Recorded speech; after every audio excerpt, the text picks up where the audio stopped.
بسم اللہ الرحمن الرحیم۔ شروع اللہ کے پاک نام سے جو بڑا مہربان نہایت رحم والا ہے۔ میرا نام رتابہ ہے۔ میری شادی کو 2 مہینے ہی ہوئے تھے۔ میرا شوہر بھی غریب تھا، جیسے ہم لوگ غریب تھے۔ میرے سسر بھی کافی عجیب کام کرتے تھے۔ دراصل وہ مالش کرنے والے تھے۔ جب میرے لیے رشتہ آیا تو بھی اس بارے میں کافی باتیں کی گئی تھیں، کیونکہ اس معاشرے میں مالش کرنے والوں کو اچھا نہیں سمجھا جاتا۔ لوگ کہتے ہیں کہ مالش کرنے والوں کے غلط لوگوں کے ساتھ غلط تعلقات ہوتے ہیں، یعنی مالش کرنے والوں کو بھی اسی نظر سے دیکھا جاتا ہے جس نظر سے کسی طوائف کو دیکھا جاتا ہے۔ لیکن میرے سسر کا کہنا تھا کہ میں تو صرف اپنا کام کرتا ہوں۔ رہی بات میری، تو میں کون سے بہت بڑے خاندان سے تھی۔ میرے ابو بھی تو گول گپوں کی ریڑھی لگاتے تھے۔ اب ریڑھی والے کی بیٹی کی شادی کسی مالش کرنے والے کے بیٹے سے ہی ہوگی۔ میری شکل و صورت مناسب تھی، لیکن میرے شوہر کا رنگ تو بہت ہی زیادہ کالا تھا، کیونکہ وہ بھی سارا دن دھوپ میں کام کرتا رہتا تھا۔ خیر، زندگی گزر رہی تھی۔ شکل و صورت میں کیا رکھا تھا، پیٹ بھرا ہونا چاہیے تھا۔ جب پیٹ خالی ہوتا ہے تو اچھی صورت بھی بری لگنے لگتی ہے، لیکن جب پیٹ بڑا ہوتا ہے تو اپنے ساتھ ایک کالا سویا ہوا شوہر بھی خوبصورت لگتا ہے، کیونکہ اس نے آپ کے لیے روٹی کا انتظام تو کیا ہوتا ہے۔ بس یہی زندگی ہے، یہی زندگی کی حقیقت۔ اور میری زندگی کے دن اس طرح گزر رہے تھے۔ میرے سسر صبح تیل کی بوتلیں اٹھا کر گھر سے نکلتے تھے۔ وہ چلتے تھے تو ان کی بوتلوں میں سے آواز آتی تھی، اور اسی آواز کو سن کر لوگ ان کو اپنی طرف بلاتے تھے کہ مالش کرنے والا آ گیا ہے۔ مجھے یہ آواز بالکل اچھی نہیں لگتی تھی۔ یہ آواز میرے دماغ میں صبح صبح ہی کسی الارم کی طرح لگتی تھی۔ ہم دونوں میاں بیوی سو رہے ہوتے تھے تو وہ ہمارے کمرے کا دروازہ بجا دیتے تھے۔ یہ نہیں سوچتے کہ ابھی شادی ہوئی ہے تو آرام سے سونے تو دو ان کو۔ کہتے تھے کہ دروازہ کھولو اور میرے لیے ناشتہ بناؤ۔ مجھے بہت غصہ آتا، لیکن سب کچھ کرنا پڑتا تھا۔ میرے شوہر نے برگر کی ریڑھی لگا رکھی تھی، اور اب وہ صبح جاتا تو رات کو آتا، کیونکہ دیر رات تک اس کے برگر بکتے تھے۔ اس کی تیاری بھی میں نے کروانی ہوتی تھی، اس لیے رات کو پہلے ہی دیر سے سوتی تھی، لیکن پھر بھی کسی کو احساس نہیں تھا۔ سارے رشتہ دار باتیں کرتے تھے، کیونکہ میرے سسر کو رنڈوا ہوئے بھی کافی سال ہو گئے تھے، لیکن ابھی تک انہوں نے شادی نہیں کی تھی۔ سب کا کہنا تھا کہ تمہارا شوہر تو صرف 12 سال کا تھا تب ان کی بیوی اس دنیا سے چلی گئی تھی۔ اس کے بعد ان کو کہا کہ شادی کر لیں۔ ان کی بھی اچھی بلی صحت تھی اور اس ٹائم عمر بھی تھی، لیکن انہوں نے شادی نہیں کی۔ آج گھر میں کوئی عورت ہوتی تو تمہارا ہاتھ بٹاتی، لیکن میں دل ہی دل میں سوچ رہی تھی کہ اچھا ہوا شادی نہیں کی، کیونکہ ایک تو وہ میری ساس اوپر سے ستیلی ساس ہوتی تو میرا تو جینا حرام کر دیتی۔ لیکن میرے سسر بھی کچھ کم نہیں تھے، گھر میں رہتے تھے تو ان کی فرمائش ختم نہیں ہوتی تھی، اور ایک دن انہوں نے ایسی حرکت کی کہ میں حیران رہ گئی۔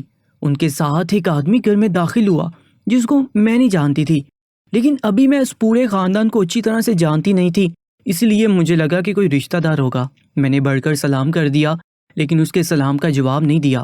میں نے بھی منہ پیچھے کر لیا۔ اگر کوئی رشتہ دار ہوتا تو ضرور کہتے اس کے لیے چائے بناؤ۔ وہ اس کو لے کر کمرے میں چلے گئے اور کمرے کا دروازہ بند کر لیا۔ میں حیران ہوئی کہ یہ کیا ہوا ہے۔ ابھی ابھی کون آیا ہمارے گھر میں جس کو سسر کمرے میں لے کر چلے گئے، کمرے کا دروازہ بھی بند کر دیا، اور مجھے یہ بھی نہیں کہا کہ چائے بنا دو۔ 1 گھنٹے کے بعد وہ شخص باہر نکلا۔ اس نے جاتے جاتے میرے سسر کو ان کے پیسے دیے اور کہا کہ تمہارے ہاتھ میں تو جادو ہے، جادو۔ قسم سے سکون آ گیا، ایسا لگتا ہے پھر سے جوان ہو گیا ہوں میں۔ اور وہ شخص چلا گیا۔ میں نے پھر باتوں باتوں میں اپنے سسر سے پوچھ لیا کہ یہ کون تھا، تو کہنے لگے کہ یہ میرا گاہک تھا، اس کو مالش کرنی تھی، کوئی جگہ نہیں مل رہی تھی، اس لیے گھر لے آیا۔ جو چند مالش والے مالش کرتے ہیں تو وہ دکان میں بیٹھ کر ہی کر دیتے ہیں، یا کوئی ان کو اپنے گھر بلا لیتا ہے، ڈیوٹی لگا دیتا ہے۔ لیکن یہ تو بڑی عجیب بات تھی۔ میرے سسر نے کہا کہ اپنے شوہر کو نہ بتانا، نہیں تو وہ غصہ کرے گا، گھر آنے کے زیادہ پیسے دے کر گیا ہے وہ۔ میں نے کہہ دیا کہ ٹھیک، نہیں بتاؤں گی۔ ویسے بھی مجھے ان پیسوں سے کیا مطلب تھا، اور اگر ایک دفعہ کسی کو لے آئے تھے گھر میں کیونکہ جگہ نہیں مل رہی تھی تو کوئی مسئلہ نہیں تھا۔ لیکن اگلے دن پھر سے ایسا ہوا، میرے سسر پھر کسی کو گھر لے آئے، اور اس دفعہ بھی ان کا رویہ وہی تھا، اور میں اس شخص کو نہیں جانتی تھی، اس کا مطلب وہ غیر تھا۔ وہ بھی واپس چلا گیا۔ تو میرے سسر نے کہا کہ یہ بھی گاہک تھا، لیکن اپنے شوہر کو نہ بتانا۔ میں یہ سوچنے لگی کیا یہ روز روز ہوگا، کیونکہ یوں کسی کو گھر لانا اچھی بات تو نہیں تھی، وہ بھی کسی مرد کو۔ آج کل حالات تو بالکل بھی اچھے نہیں تھے۔ معاشرے میں کیا کچھ نہیں ہو رہا تھا۔ کوئی آپ کے گھر آتا ہے، اگر آپ کو لوٹ کر لے جاتا تو پھر کیا ہوگا؟ اس گھر میں لوٹنے کے لیے کچھ نہیں تھا سوائے میری عزت کے، اور میں اس بات پر چپ کر گئی۔ میرا شوہر رات کو دیر سے آتا تھا، لیکن پھر بھی اس کی عادت تھی کہ آدھا گھنٹہ بیٹھ کر میرے سے بات ضرور کیا کرتا تھا۔ مجھ سے بھی پوچھا کرتا تھا کہ تم نے پورا دن کیا کیا، اور مجھے بتانا تھا کہ اس نے مجھے کتنے پیسے بنائے، کتنا پروفٹ ہوا۔ کچھ پیسے جمع کرنے کے لیے گلے میں ڈالتا تھا، کچھ پیسے مجھے دے دیتا تھا، اور کچھ پیسے گھر کا سامان لینے کے لیے رکھ کے جاتا تھا۔ اس بیچ میں اس سے بات کر سکتی تھی، لیکن میرے سسر نے مجھے کہا تھا کہ بات نہ کرنا، اس لیے میں خاموش تھی۔ اور اگلے دن کچھ ایسا ہوا کہ پھر میں بات کرنے پر مجبور ہو گئی۔ اس دفعہ میرے سسر 2 آدمی کو لے کر گھر میں داخل ہوئے اور ایک آدمی کو لے کر اندر چلے گئے، جبکہ دوسرے آدمی کو دروازے کے آگے بٹھا دیا۔ میں کچن میں کام کر رہی تھی اور اس آدمی کی آنکھیں ادھر ادھر پھر رہی تھیں۔ وہ بار بار مجھے دیکھ رہا تھا۔ باہر جاتی سبزیاں دھونے کے لیے، کیونکہ پانی کا انتظام باہر تھا، تو وہ مجھے بار بار دیکھتا۔ پھر میں پانی لینے کے لیے جاتی، پھر اس کی نظر مجھ پر ہی ہوتی تھی۔ بالآخر میں کمرے میں چلی گئی، لیکن تب بھی وہ مجھے ہی دیکھ رہا تھا۔ عجیب صورتحال تھی، نہ جان نہ پہچان۔ یہ شخص یہاں پر بیٹھا ہوا تھا اور میرے سسر کمرے کے اندر تھے۔ ان کو کیا پتا کہ باہر کیا ہو رہا ہے؟ اگر یہ شخص مجھ پر حملہ کر دیتا تو میرے سسر کے باہر آنے تک تو میری عزت لوٹی جا چکی ہوتی۔ اب میں اکیلی بھی کہاں بیٹھ سکتی تھی؟ کمرے کے اندر جاتی اور یہ کمرے میں آ کر دروازہ بند کر دیتا، تو اس کا مطلب کہ میں خود ہی پھندے کے اندر چلی گئی۔ کم سے کم کچن کا کوئی دروازہ تو نہیں تھا، اس لیے میں کچن میں ہی کام کرنے لگی۔ تھوڑی دیر بعد اس نے کہا کہ بات سنیں۔ میں نے کہا کیا ہے؟ اس نے کافی آرام سے بات کی، لیکن میں نے غصے سے جواب دیا تھا، کیونکہ میرے والد صاحب نے مجھے سمجھایا تھا کہ جب کوئی غیر انسان آپ سے بات کرتا ہو تو آپ نے اس کے ساتھ غصے سے بات کرنی ہے، اپنی زبان میں نزاکت نہیں لانی ہے۔ اس نے کہا کہ 1 گلاس پانی مل جائے گا پلیز؟ میں نے کہا کہ ٹھیک ہے۔ میں پانی کا گلاس لے کر اس کے قریب نہیں گئی، بلکہ اس کی سائڈ پر رکھ دیا۔ وہ بھی محسوس کرنے لگا کہ میں اس کی موجودگی سے تنگ ہو رہی ہوں۔ تھوڑی دیر کے بعد سسر نے اسے اندر بلا لیا تو میری جان میں جان آئی، پر نہیں، کہاں جان میں جان آنی تھی۔ دوسری مصیبت سامنے آ گئی کہ اس شخص کو تو اندر بلا لیا، لیکن جو پہلے سے اندر تھا وہ باہر بیٹھ گیا ہے، جبکہ اس کا کام ہو چکا تھا۔ اسے چلے جانا چاہیے تھا، لیکن شاید یہ دونوں ایک دوسرے کے ساتھ آئے تھے، وہ ایک دوسرے کو جانتے تھے، اس لیے ایک دوسرے کے ساتھ ہی انہوں نے جانا تھا۔ میں نے اپنا سر پکڑ لیا اور سوچ لیا کہ اپنے شوہر کو سب کچھ بتا دوں گی، کیونکہ یہ بات چھپانے والی نہیں ہے۔ کیونکہ اس آدمی نے تو اور ہی فضول حرکت کی۔ اس نے مجھے کہا کہ آپ کی نئی نئی شادی ہوئی ہے۔ میں نے کہا کہ آپ سے کیا مطلب، نئی شادی ہوئی ہے؟ نہیں تو کہنے لگا نہیں، میں نے اس لیے کہ کیوں آپ کے کپڑوں سے لگ رہا ہے۔ وہ میرے کپڑے دیکھ رہا تھا، تو اس کا مطلب کہ وہ میرا جسم بھی دیکھ رہا تھا۔ مجھے بڑا ہی غصہ آیا۔ سسر ان دونوں کو رخصت کر کے خود بھی گھر سے چلے گئے اور میری کوئی بات ہی نہیں ہوئی۔ شام ہوئی تو میں نے یہ بات اپنے شوہر کو بتا دی۔ میرا شوہر غصہ ہو گیا۔ اس نے کہا کہ تمہیں تو مجھے پہلے دن بتا دینا چاہیے تھا۔ میں نے کہا کہ وہ بڑے ہیں، سوچا پہلی دفعہ کوئی ریکویسٹ کی ہے مجھ سے تو ان کی بات مان لوں، اس لیے آپ کو نہیں بتایا، لیکن اب تو حد ہی ہو گئی ہے، اتنا زیادہ ڈر لگ رہا ہے۔ وہ دونوں عجیب سی شکلوں والے تھے اور میں اکیلی تھی، کہاں جاتی؟ میں گھر سے نکل بھی نہیں سکتی تھی۔ میرے شوہر نے کہا کہ میں ابو سے بات کرتا ہوں۔ انہوں نے ابو سے بات کی اور پھر لڑائی شروع ہوگی۔ شوہر واپس آیا تو اس نے کہا کہ وہ جو ہوتے ہیں ہونے دو۔ تو میں نے کہا کہ کیا بات ہوئی؟ آپ نے تو کہا تھا کہ میں بات کروں گا، اور آپ تو بڑے خوش ہو کے باہر گئے تھے بات کرنے کے لیے، پھر کیا ہو گیا؟ تو کہنے لگے کہ ابو کو بہت غصہ آ گیا، وہ کہتے ہیں کہ میرا گھر ہے، میں تم کو یہاں سے نکال دوں گا، اس گھر میں جو ہوتا ہے اس سے کسی کو کوئی مسئلہ نہیں ہونا چاہیے۔ اگر کسی وجہ سے ہمیں نکال دیا تو میرے شوہر نے کہا کہ میرے پاس جانے کی اور کوئی جگہ نہیں ہے، یہ گھر ان کے نام ہے، اس لیے وہ جو بھی کرتے ہیں برداشت کرنا پڑے گا۔ میں نے کہا کہ کل کو اگر کسی نے مجھ پر حملہ کر دیا تو میں کیا کروں گی؟ ہم نے کون سا ساری زندگی بڑی خوراک کھائی ہوتی ہے جو ہمارے اندر طاقت ہوتی ہے، اپنا بچاؤ بھی نہیں کر سکتے۔ میرے شوہر نے کہا کہ بری بری باتیں مت سوچو اور خود پریشان ہو کر مجھے پریشان مت کرو، میں رات کو جلدی آ جایا کروں گا، اس سے زیادہ میں اور کچھ بھی نہیں کر سکتا۔ میں تو حیران رہ گئی کہ میرا شوہر تو بڑا شوق سے تھا اور باتیں سن کر واپس آ گیا۔ پھر اس کے بعد میرے شوہر نے کہا کہ مجھے کچھ نہ کہا کرو، پہلے ہی بڑا پریشان ہوں، میں خود بہت ساری مصیبت میں پھنسا ہوا ہوں۔ میں نے بھی سوچ لیا کہ اپنے شوہر کو تنگ نہیں کروں گی۔ سسر پہلے تو مختلف لوگوں کو لے کر آ رہے تھے، لیکن آج کل صرف لڑکوں کو ہی لے کر آیا کرتے تھے، ایسے لڑکے جن کی عمر 10 یا 15 سال کے اندر ہوتی تھی۔ میں حیران اس بات پر ہوتی تھی کہ ان لڑکوں کو کون سی تھکاوٹ ہے جو دور کرنے کے لیے یہ مالش کرواتے ہیں۔ اس عمر میں بھی انسان پورا دن بھاگ کے بھی کام کرے تو بھی نہیں تھکتا۔ یہ مالش تو برے لوگوں کے لیے ہوتی ہے، لیکن آج کل کی نسل کے بارے میں کچھ نہیں کہا جا سکتا۔ ان کو تو ویسے تھکاوٹ ہوئی رہتی ہے، وہ تو ہم لوگ ہی تھے جو ایسے بجلی کی طرح بھاگتے پھرتے تھے۔ دن اسی طرح سے گزرنے لگے۔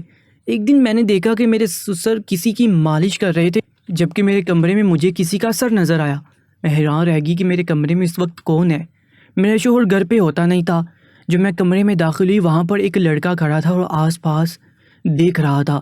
میں نے کہا کیا کام ہے تمہارا یہاں؟ نکلو میرے کمرے سے۔ کہتا کہ وہ مجھے باتھ روم جانا ہے، اگلی باری میری ہے، اس سے پہلے مجھے باتھ روم جانا ہے۔ میں نے کہا کہ یہاں سے نکل جاؤ، جہاں مرضی جاؤ، لیکن میرے گھر سے نکل جاؤ۔ میں نے اس پر غصہ کیا اور مجھے بڑا غصہ آیا کہ میں کیا کروں ان سب مصیبتوں کا۔ میں نے اپنے کمرے کو تالا لگا کے رکھنا شروع کر دیا، لیکن اس کے بعد پھر ایک اور کام ایسا ہوا کہ جو ان سب کاموں سے زیادہ ہی عجیب تھا۔ میرے شوہر نے تو مجھے صاف صاف کہہ دیا تھا کہ یہ بات نہیں کروں۔ میں پہلے ہی بڑا پریشان رہتا ہوں، لیکن میں خود بھی پریشان تھی، اور اس گھر میں جو ہو رہا تھا وہ کوئی اچھی بات تھی نہیں۔ غیر لوگوں کو گھر میں لایا جا رہا تھا۔ اس کے بعد میرے سسر نے ایک لڑکے کو روز گھر میں لانا شروع کر دیا۔ یہ لڑکا بڑا ہی عجیب تھا۔ جب یہ گھر میں آتا تو اس کا آدھا چہرہ چھپا ہوتا تھا، اور اس کی شکل دیکھ کر ایسا لگتا تھا کہ جیسے نیا نیا جوان ہوا ہے۔ کہتا کہ مجھے دھوپ سے الرجی ہے، مجھے گرمی لگ جائے گی، اس لیے اس نے اپنے آپ کو اچھی طرح سے لپیٹا ہوا ہوتا تھا، جبکہ موسم بالکل نارمل تھا، نہ زیادہ گرمی تھی نہ زیادہ سردی تھی۔ دھوپ میں بیٹھے بھی تو اتنی گرمی نہیں لگتی تھی۔ سسر اس کو کمرے میں لے کر چلے جاتے تو 3 سے 4 گھنٹے تک باہر نہیں نکلتے تھے، جبکہ اس سے پہلے تو اگر وہ کسی گاہک کو لاتے تھے تو آدھے گھنٹے بعد باہر نکل ہی آتے تھے، جبکہ اس دفعہ تو 4 گھنٹے تک باہر نہیں آ رہے تھے۔ جب وہ لڑکا چلا جاتا تو میرے سسر اس کو دروازے تک چھوڑنے جاتے، اور وہ میرے سسر کو پیسے نہیں دیتا تھا، شاید وہ کمرے میں ہی پیسے دے دیتا تھا، لیکن پتہ نہیں، پہلے تو میں نے ایسا نہیں دیکھا تھا کہ جب گاہک جاتے تھے تب بھی سسر کو پیسے دیتے تھے، لیکن یہ صرف ایک گاہک تھا جو پیسے بھی نہیں دیتا اور چپ چاپ چلا جاتا تھا۔ اس کے جانے کے بعد میرے سسر نہانے چلے جاتے اور اس کے بعد سو جاتے۔ ان کو ایسی نیند آتی کہ جیسے پتہ نہیں کون سی محنت مزدوری کا کام کیا ہے۔ اگر 4 گھنٹے لڑکے کی مالش کرتے رہتے تھے تو پھر تو واقعی ان کا سونا بنتا تھا۔ بلکہ ایک دن میں نے یہ دیکھا کہ اس لڑکے کو میرے سسر نے پیسے دیے۔ میں حیران رہ گئی کہ میرے سسر اس کو پیسے کیوں دے رہے ہیں۔ پھر میرے دماغ میں ایک بات آئی کہ شاید بقایا پیسے دے رہے ہوں گے، لیکن یہ کیا بات ہوئی کہ پیسے تو اندر لے لیے اور بقایا پیسے دینے کے لیے دروازے تک گئے۔ یہ تو پکا گاہک بن گیا تھا، روزانہ آیا کرتا تھا۔ لیکن میرے دماغ میں شک آ گیا تھا، اور اس شک کو دور کرنے کے لیے مجھے کسی بڑے پلان کی ضرورت تھی۔ اگر میں سسر پر نظر رکھتی تو کوئی فائدہ نہیں ہوتا، کیونکہ وہ لڑکے کو لے کر کمرے میں چلے جاتے تھے اور کمرے کو اندر سے لاک بھی کر لیتے تھے۔ کمرے کی کھڑکی بھی نہیں تھی، کوئی روشن دان بھی نہیں تھا۔ اگر ان سے پوچھتی تو وہ مجھے اس بات کا نہیں بتاتے۔ اگر اپنے شوہر کو آگے کرتی کہ تم یہ بات پوچھو تو اس نے بھی کچھ پتہ نہیں لگا کر دینا تھا، کیونکہ پچھلی دفعہ بھی وہ بیگی بلی بن کر واپس آ گیا تھا۔ اسی لیے جو کرنا تھا خود ہی کرنا تھا، لیکن کرنا ضروری تھا۔ مجھے پتہ لگانا تھا کہ میرے سسر کرتے کیا ہیں۔ میرے سسر اس لڑکی کو جب گھر میں لے کے آتے تھے تو اسے تھوڑی دیر کے لیے کمرے میں چھوڑ کر خود کبھی کبھی باہر چلے جاتے تھے، اور پھر ایسے لگتا تھا کہ کوئی چیز چھپا کر واپس لے کر جا رہے ہیں۔ مجھے اسی دن کا انتظار تھا، لیکن ایک دن سارا کچھ جیسے میرے پلان کے مطابق ہی ہو گیا۔ وہ لڑکا جب گھر میں آیا تو اس گھر میں نہیں تھے۔ اس نے منہ اور نظریے دونوں چراتے ہوئے مجھ سے عجیب زنانہ آواز میں پوچھا کہ وہ انور صاحب کہاں ہیں؟ تو میں نے کہا کہ وہ لگتا ہے باہر گئے، تھوڑی دیر میں آ جائیں گے، آپ کمرے میں جا کر بیٹھ جائیں۔ اس کو میں نے کمرے میں بھیج دیا، اور خود میں اپنے سسر کے کپڑے پہن کر کمرے میں جانے کا ارادہ رکھتی تھی۔ بس آج ہمت کر بیٹھی تھی۔ یہ سب کتنا مشکل اور کتنا خطرناک ہو سکتا تھا اس ٹائم تو میں نے نہیں سوچا، لیکن اب میں سوچتی ہوں تو واقعی میں نے بہت بڑی بے وقوفی کی، کیونکہ میں نے اپنے گھر کے دروازے کو بھی باہر سے لاک کر دیا تھا تاکہ میرے سسر بھی اپنے کمرے میں داخل نہ ہو۔ میں کپڑے پہن کر کمرے میں داخل ہوئی اور اس لڑکے کی طرف کمر کر کے کھڑی ہوگی، کیونکہ پیچھے سے میں بالکل سسر لگ رہی تھی، لیکن سامنے سے وہ مجھے پہچان سکتا تھا۔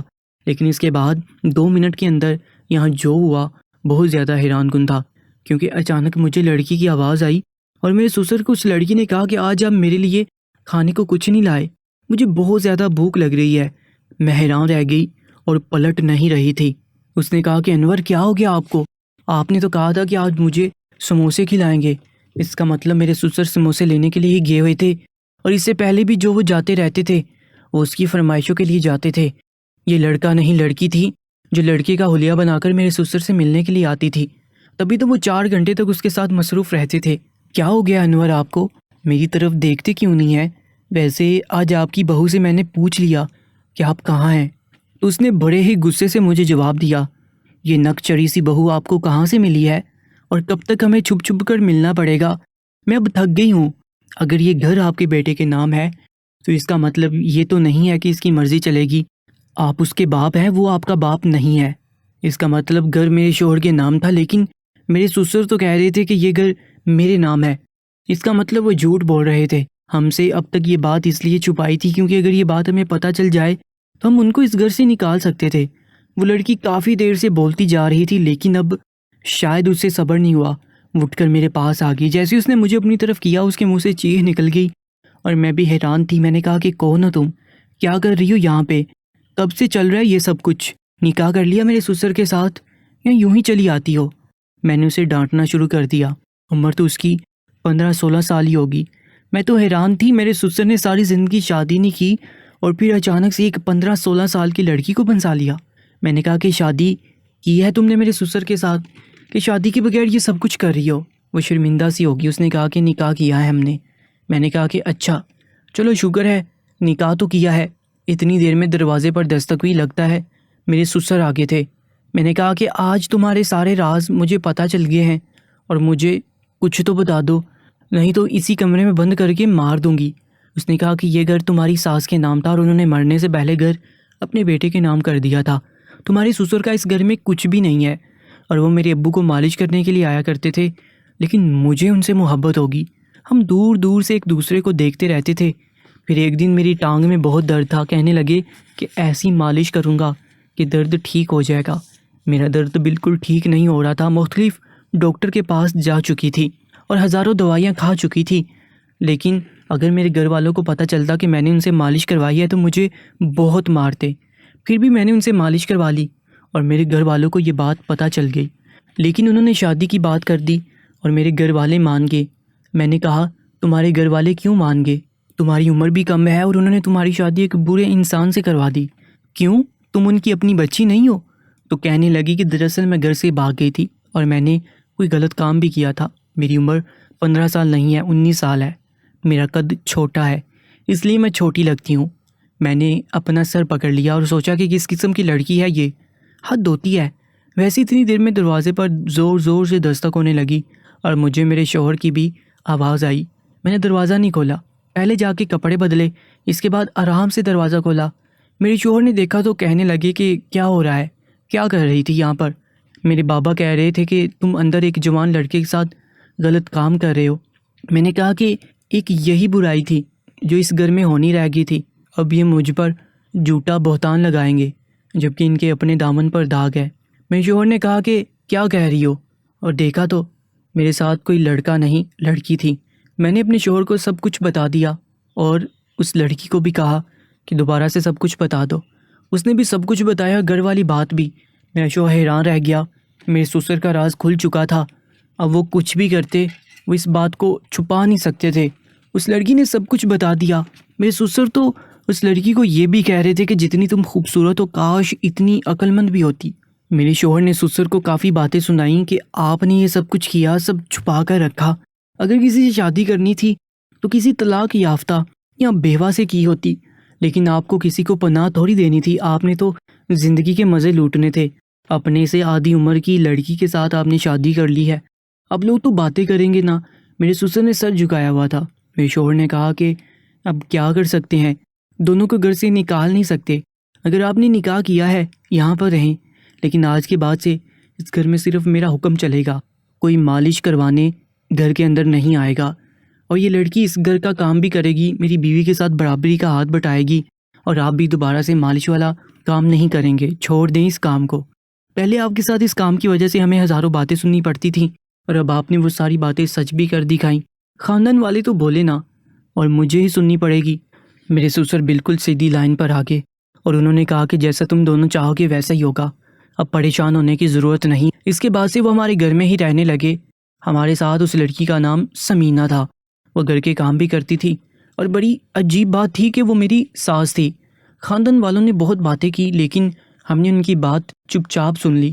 اس ساری بات میں ہمارے پاس ایک ہی جواز تھا کہ نکاح کیا ہے اور لڑکی کے ماں باپ کی مرضی سے کیا ہے، بگا کر نہیں لائے لڑکی کو۔ بس جب ایسا کہتے تو لوگ اس کے بعد ہی چپ ہو جاتے تھے۔ بات تو ٹھیک تھی، آج کل حالات خراب تھے۔